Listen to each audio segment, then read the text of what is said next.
$655 million ಆಸ್ತಿಯನ್ನ ಹೊಂದಿದ ಒಬ್ಬ ಶ್ರೀಮಂತನು ಒಂದು ಜಾತಿ ನಾಯಿಯನ್ನ ಪ್ರೀತಿಯಿಂದ ಸಾಕುತ್ತಿದ್ದಾನೆ. ಅಫ್ಕೋರ್ಸ್ ಒಬ್ಬ ಕೋಟೀಶ್ವರನು ನಾಯಿಯನ್ನ ಸಾಕೋದು ದೊಡ್ಡ ಮಾತೇನಲ್ಲ. ಆದ್ರೆ ಅದೇ ನಾಯಿ ಕೆಲವು ದಿನಗಳಲ್ಲೇ ಆ ಎಲ್ಲಾ ಆಸ್ತಿಯ ಓನರ್ ಆಗಿ ಬಿಡುತ್ತದೆ. ಅಷ್ಟೇ ಅಲ್ಲದೆ ಆ ನಾಯಿ ರಾಜಭವನವನ್ನ ಅನುಭವಿಸುತ್ತಿದೆ. ಇಷ್ಟಕ್ಕೂ ಅಷ್ಟೊಂದು ಆಸ್ತಿ ಆ ನಾಯಿಗೆ ಹೇಗೆ ಬಂತು ಅಂತ ನೀವು ಅಂದುಕೊಳ್ಳುತ್ತಿದ್ದೀರಾ? ಹಾಗಾದ್ರೆ ಬನ್ನಿ ತಿಳ್ಕೊಳ್ಳೋಣ. ಇಲ್ಲಿ ನಿಮಗೆ ಕಾಣುತ್ತಿರುವ ಈ ಶ್ವಾನವೇ ಪ್ರಪಂಚದ ಅತ್ಯಂತ ಧನವಂತಿಯಾಗಿ ರೆಕಾರ್ಡ್ ಅನ್ನ ಮುರಿದಿದೆ. ಈ ಶ್ವಾನ ನೇರವಾಗಿ ಇಡೀ ಪ್ರಪಂಚದಲ್ಲೇ ಟಾಪ್ ಪಾಪ್ ಸ್ಟಾರ್ ಆಗಿರುವ ಮಡೋನಾಸ್ ಮನೆಯಲ್ಲಿ ವಾಸ ಮಾಡುತ್ತಿದೆ. ಈ ಶ್ವಾನಕ್ಕೆ ಈ ದೊಡ್ಡ ಬಿಲ್ಡಿಂಗ್ ಮಾತ್ರವೇ ಅಲ್ಲ, ಬೇರೆ 2 ದೇಶಗಳಲ್ಲೂ ಕೂಡ ದೊಡ್ಡ ಬಿಲ್ಡಿಂಗ್ ಗಳು ಇವೆ ಅಂತೆ. ಜರ್ಮನ್ ಶೆಫರ್ಡ್ ಜಾತಿಗೆ ಸೇರಿದ ಈ ಶ್ವಾನ ನಗರಗಳಲ್ಲಿ ಓಡಾಡಲು ವಿಧ ವಿಧವಾದ ಕಾರುಗಳಿವೆ ಮತ್ತು ಪ್ರೈವೇಟ್ ಜೆಟ್ ಮತ್ತು ನೌಕೆ ಹಾಗೂ ಇನ್ನಿತರ ವಾಹನಗಳು ಕೂಡ ಹೊಂದಿದೆ.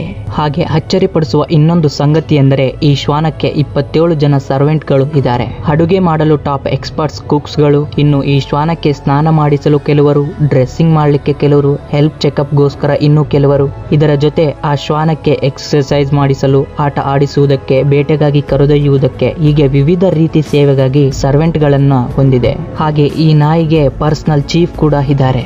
ಈಗಿನ ಜನರಲ್ಲಿ ಕೋಟಿ ಅಥವಾ 2 ಕೋಟಿ ಇದ್ದರೆ ಅವರು ಈ ರೇಂಜ್ ಅಲ್ಲಿ ಎಂಜಾಯ್ನ ಮಾಡ್ತಿರ್ತಾರೆ. ನೇರವಾಗಿ 655 ಕೋಟಿ ಇರುವ ಈ ಶ್ವಾನಕ್ಕೆ ಅಷ್ಟಾದ್ರೂ ಇಲ್ಲದೆ ಇದ್ರೆ ಹೇಗೆ ಹೇಳಿ? ಅದಕ್ಕೆ ಅದು ಆ ರೇಂಜ್ ಅಲ್ಲಿ ಜೀವನವನ್ನ ನಡೆಸುತ್ತಿದೆ. ಈ ಧನವಂತಿಯಾದ ಶ್ವಾನದ ಲಕ್ಸರಿ ಲೈಫ್ ಅನ್ನ ನೋಡಿ ಅರೇಲಿಯನ್ ಲೆಟರ್ಜಿ ಎಂಬ ಒಬ್ಬ ಡೈರೆಕ್ಟರ್ ಒಂದು ಸಿನಿಮಾವನ್ನೇ ತೆಗೆದಿದ್ದಾರೆ. ಆ ನಾಯಿಗೆ ಅಷ್ಟೊಂದು ಆಸ್ತಿ ಹೇಗೆ ಬಂದಿದೆ ಎಂದು ಆ ಡೈರೆಕ್ಟರ್ ಕ್ಲಿಯರ್ ಆಗಿ ಹೇಳಿದ್ದಾರೆ. ಅದು ಪ್ರಸ್ತುತ ಗುಂದರ್ ಮಿಲಿಯನ್ಸ್ ಹೆಸರಿನಿಂದ ನೆಟ್ಫ್ಲಿಕ್ಸ್ ನಲ್ಲಿ ಲಕ್ಷಾಂತರ ವ್ಯೂಸ್ ಗಳನ್ನ ಪಡೆಯುತ್ತಿದೆ. ಈ ಸಕ್ಸಸ್ ಅನ್ನ ಹೇಗೆ ಪಡೆದ್ರಿ ಎಂದು ಅವರನ್ನ ಯಾರಾದ್ರೂ ಕೇಳಿದರೆ ಇದು ನನ್ನ ದೊಡ್ಡ ವಿಷಯ ಏನಲ್ಲ, ಒಂದು ನಾಯಿ ಜೀವನದಲ್ಲಿ ಇಷ್ಟೊಂದು ವಿಶೇಷತೆಗಳಿದ್ದರೆ ಯಾರಾದರೂ ನೋಡದೆ ಇರ್ತಾರಾ ಹೇಳಿ ಅಂತ ಹೇಳ್ಬಿಡ್ತಿದ್ರು. ಇಷ್ಟಕ್ಕೂ ಈ ನಾಯಿ ಆ ಪ್ರಾಪರ್ಟಿಗೆ ಹೇಗೆ ಯಜಮಾನ ಆಯ್ತು ಎಂದು ಈಗ ನೋಡೋಣ ಬನ್ನಿ. ಆ ನಾಯಿ ಜರ್ಮನಿ ಸೇರಿದ ಲೇವಿನ್ ಸ್ಟೋನ್ ಎಂಬ ಆತನ ಮನೆಯಲ್ಲಿ ಈ ಶ್ವಾನ ಬೆಳೆದು ದೊಡ್ಡದಾಯಿತು.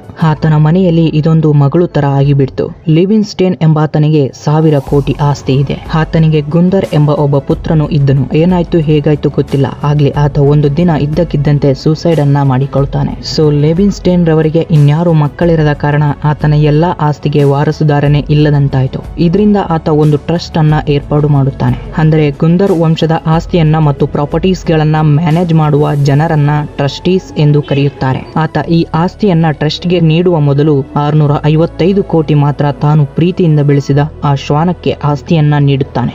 ನಂತರ ಆ ನಾಯಿಯ ಸಂತಾನಕ್ಕೆ ಕೂಡ ಆಸ್ತಿಯನ್ನ ಕೊಡುವುದಾಗಿ ಆಸ್ತಿಯನ್ನ ಬರೆದನು. ಹೀಗೆ ಈ ನಾಯಿ ಕೋಟೀಶ್ವರಿಯಾಗಿ ಬಿಡಿತು. ಹೀಗೆ ಈ ನಾಯಿ ಸುಮಾರು 100 ಜನರ ಸೇವೆಗಳನ್ನ ಪಡೆಯುತ್ತಾ ಮಹಾರಾಜನಾಗಿ ಜೀವನವನ್ನ ನಡೆಸುತ್ತಿದೆ. ಇದೇ ಕಾರಣದಿಂದ ಇದು 1992ರಲ್ಲಿ ಕೂಡ ವರ್ಲ್ಡ್ ರೆಕಾರ್ಡ್ ಅನ್ನ ಪಡೆದಿದೆ. ಇವತ್ತಿನ ವಿಡಿಯೋ ಇಷ್ಟೇ ಗಾಯ್ಸ್. ನೀವು ಕೂಡ ಒಂದು ಪ್ರೀತಿಯಿಂದ ನಾಯಿಯನ್ನ ಸಾಕಿದ್ರೆ ಆ ನಾಯಿಯ ಹೆಸರು ಏನಂತ ಕಮೆಂಟ್ ನಲ್ಲಿ ಕಮೆಂಟ್ ಮಾಡಿ.